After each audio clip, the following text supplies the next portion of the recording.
Chapter 27. Emma did not repent her condescension in going to the Coles.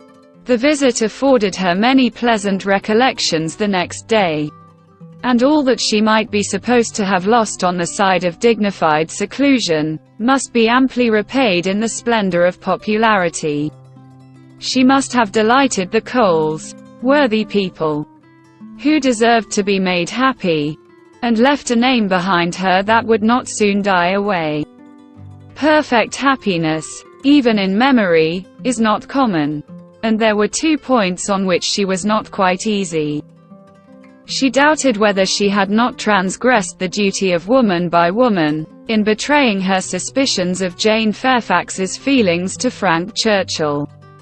It was hardly right, but it had been so strong an idea, that it would escape her, and his submission to all that she told, was a compliment to her penetration, which made it difficult for her to be quite certain that she ought to have held her tongue. The other circumstance of regret related also to Jane Fairfax, and there she had no doubt. She did unfeignedly and unequivocally regret the inferiority of her own playing and singing.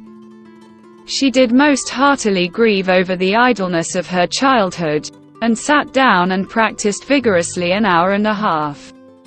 She was then interrupted by Harriet's coming in, and if Harriet's praise could have satisfied her, she might soon have been comforted.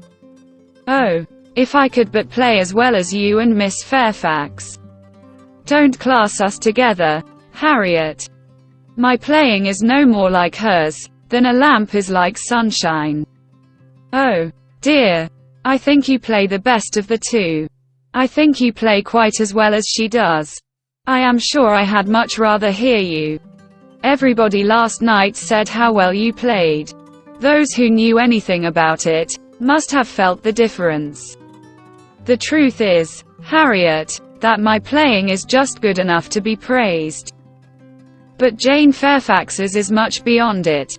Well, I always shall think that you play quite as well as she does, or that if there is any difference nobody would ever find it out. Mr. Cole said how much taste you had, and Mr. Frank Churchill talked a great deal about your taste, and that he valued taste much more than execution. Ah, but Jane Fairfax has them both. Harriet, are you sure? I saw she had execution, but I did not know she had any taste. Nobody talked about it, and I hate Italian singing. There is no understanding a word of it. Besides, if she does play so very well, you know, it is no more than she is obliged to do, because she will have to teach.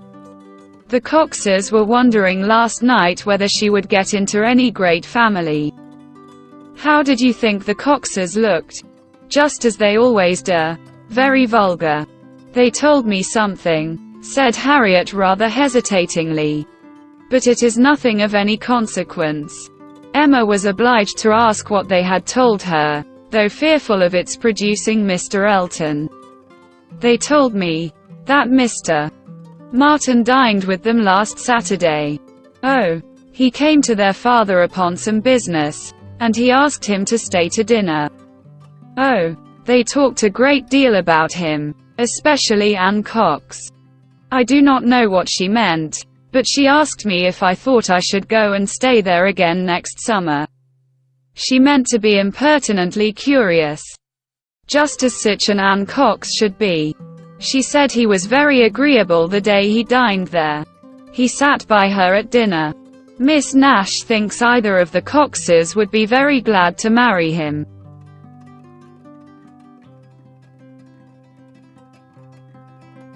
Very likely. I think they are, without exception, the most vulgar girls in Highbury. Harriet had business at Ford's. Emma thought it most prudent to go with her. Another accidental meeting with the Martins was possible, and in her present state would be dangerous. Harriet, tempted by everything and swayed by half a word, was always very long at a purchase, and while she was still hanging over muslins and changing her mind, Emma went to the door for amusement. Much could not be hoped from the traffic of even the busiest part of Highbury. Mr.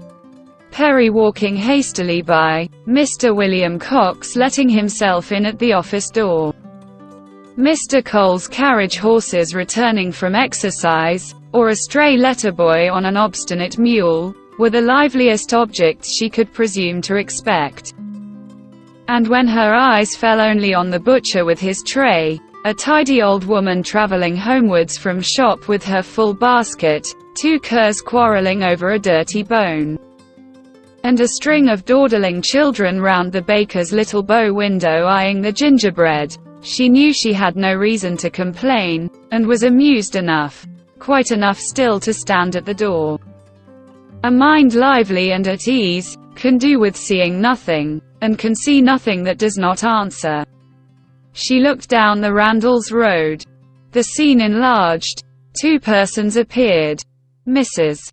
Weston and her son-in-law. They were walking into Highbury, to Hartfield of course. They were stopping, however, in the first place at Mrs. Bates's, whose house was a little nearer Randall's than Ford's, and had all but knocked, when Emma caught their eye. Immediately they crossed the road and came forward to her. And the agreeableness of yesterday's engagement seemed to give fresh pleasure to the present meeting. Mrs. Weston informed her that she was going to call on the Bateses, in order to hear the new instrument.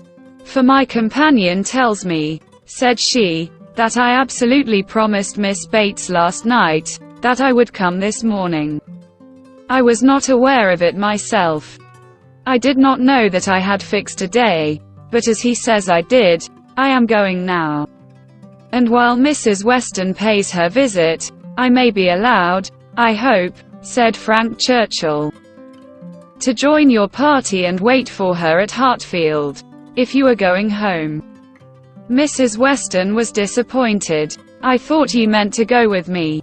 They would be very much pleased. Me? I should be quite in the way. But, perhaps, I may be equally in the way here. Miss Woodhouse looks as if she did not want me. My aunt always sends me off when she is shopping. She says I fidget her to death. And Miss Woodhouse looks as if she could almost say the same. What am I to do? I am here on no business of my own," said Emma. "I am only waiting for my friend. She will probably have soon done, and then we shall go home. But you had better go with Mrs. Weston and hear the instrument." "Well, if you advise it. But," with a smile, "if Colonel Campbell should have employed a careless friend, and if it should prove to have an indifferent tone, what shall I say? I shall be no support to Mrs. Weston. She might do very well by herself. A disagreeable truth would be palatable through her lips. But I am the wretchedest being in the world at a civil falsehood." "I do not believe any such thing," replied Emma. "I am persuaded that you can be as insincere as your neighbors, when it is necessary. But there is no reason to suppose the instrument is indifferent. Quite otherwise indeed, if I understood Miss Fairfax's opinion last night." "Do come with me," said Mrs. Weston. "If it be not very disagreeable to you. It need not detain us long. We will go to Hartfield afterwards. We will follow them to Hartfield. I really wish you to call with me."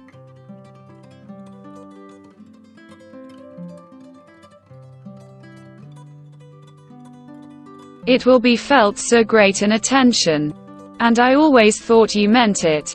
He could say no more, and with the hope of Hartfield to reward him, returned with Mrs. Weston to Mrs. Bates's door. Emma watched them in, and then joined Harriet at the interesting counter, trying, with all the force of her own mind, to convince her that if she wanted plain muslin it was of no use to look at figured, and that a blue ribbon, be it ever so beautiful, would still never match her yellow pattern.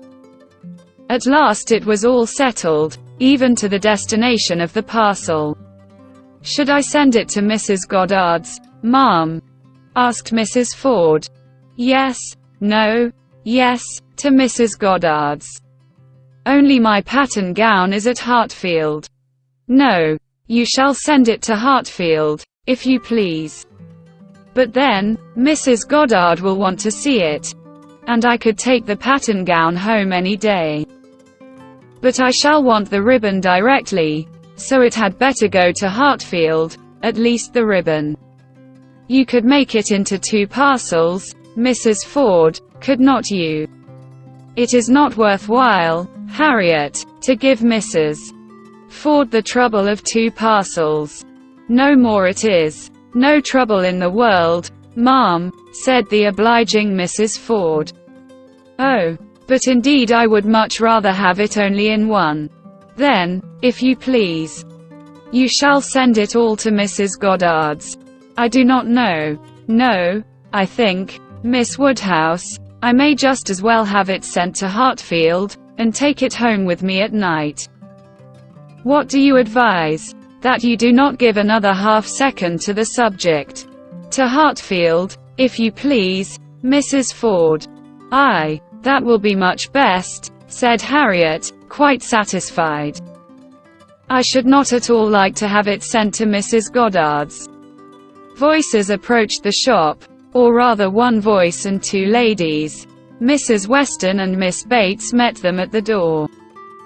My dear Miss Woodhouse, said the latter, I am just run across to entreat the favor of you to come and sit down with us a little while, and give us your opinion of our new instrument. You and Miss Smith. How do you do, Miss Smith? Very well, I thank you. And I begged Mrs. Weston to come with me, that I might be sure of succeeding. I hope Mrs. Bates and Miss Fairfax are very well. I am much obliged to you. My mother is delightfully well, and Jane caught no cold last night. How is Mr. Woodhouse? I am so glad to hear such a good account. Mrs. Weston told me you were here.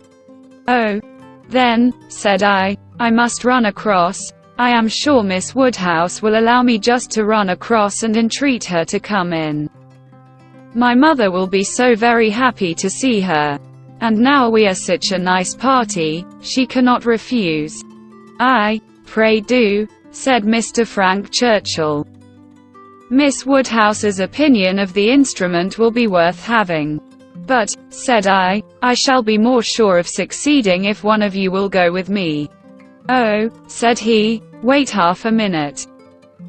Till I have finished my job.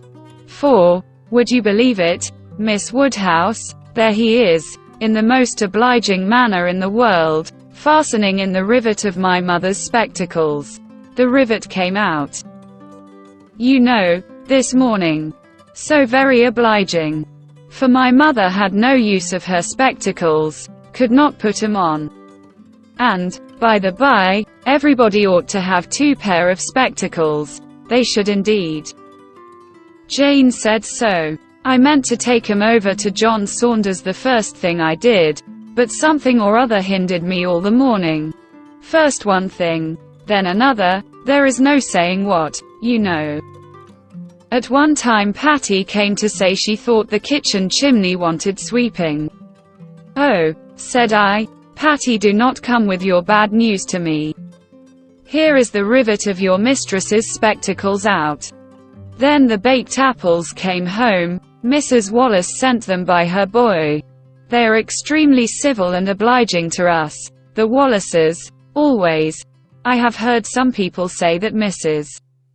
Wallace can be uncivil and give a very rude answer, but we have never known anything but the greatest attention from them. And it cannot be for the value of our custom now. For what is our consumption of bread, you know?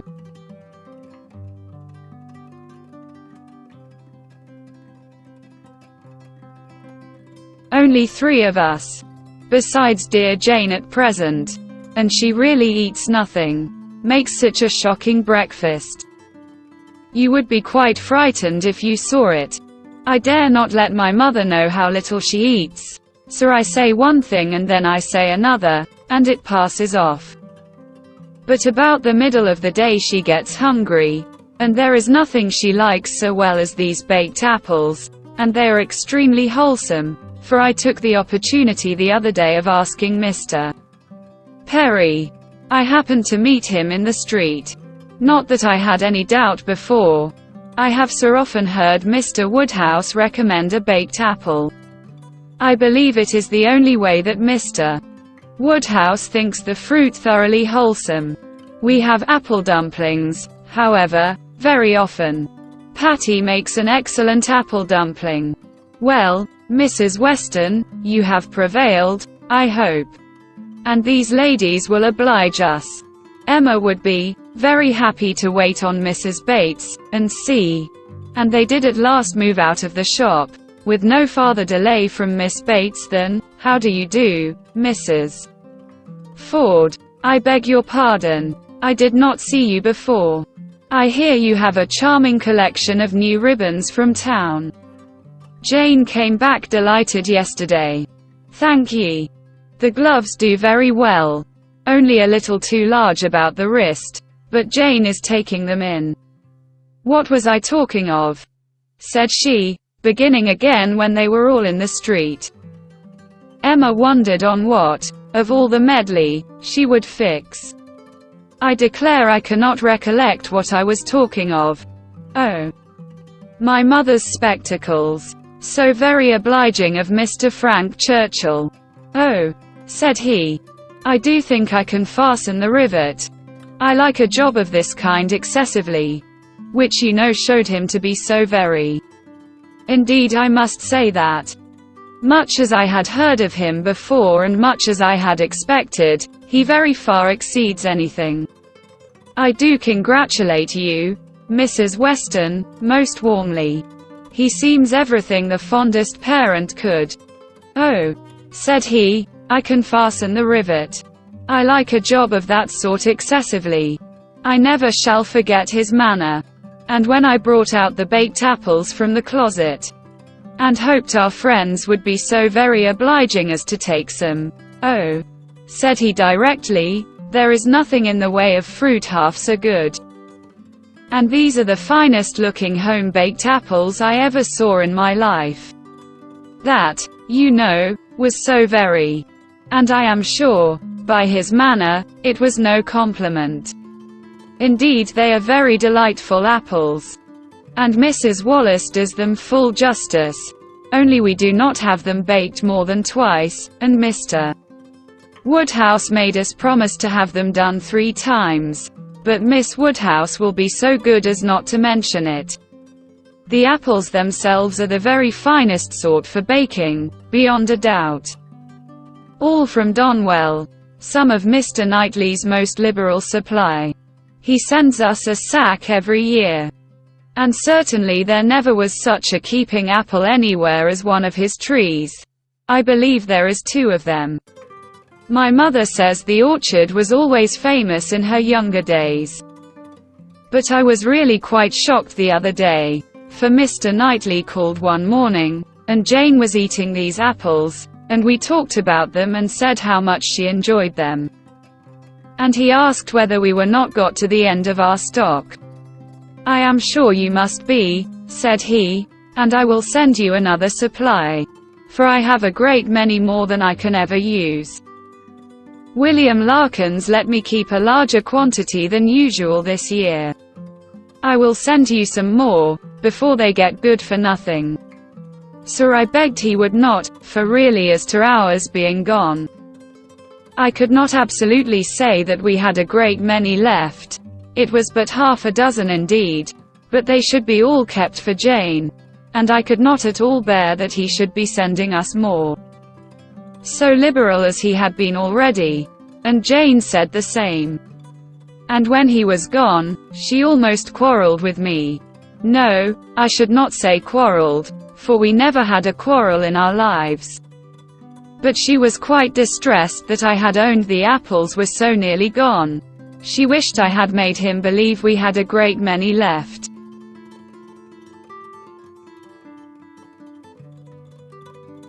"Oh," said I, "my dear, I did say as much as I could.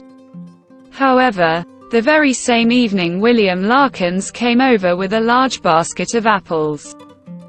The same sort of apples, a bushel at least, and I was very much obliged, and went down and spoke to William Larkins and said everything, as you may suppose. William Larkins is such an old acquaintance. I am always glad to see him. But, however, I found afterwards from Patty, that William said it was all the apples of that sort his master had. He had brought 'em all, and now his master had not one left to bake or boil. William did not seem to mind it himself, he was so pleased to think his master had sold so many. For William, you know, thinks more of his master's profit than anything. But Mrs. Hodges, he said, was quite displeased at their being all sent away. She could not bear that her master should not be able to have another apple tart this spring. He told Patty this, but bid her not mind it, and be sure not to say anything to us about it, for Mrs. Hodges would be cross sometimes, and as long as so many sacks were sold, it did not signify who ate the remainder. And Sir Patty told me, and I was excessively shocked indeed. I would not have Mr. Knightley know anything about it for the world. He would be so very.